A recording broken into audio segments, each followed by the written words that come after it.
তো গাইস, আজকে বৃষ্টির দিন হচ্ছে। আজকে না আমরা ঘুরতে যাব কক্সবাজার।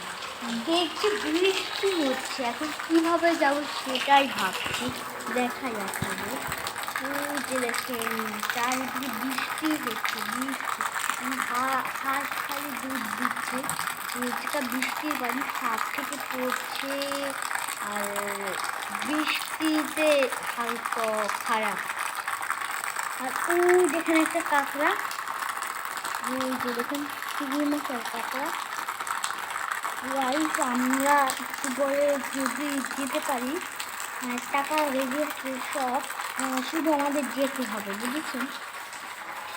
তাহলে আমরা আপনাদের সাথে দেখা করছি, কক্সবাজার গিয়ে আপনাদের সাথে দেখা করছি। আপনারা কক্সবাজারে একটি ব্লগ বানাবো, সেটা দেখে নিন। আল্লাহ হাফেজ।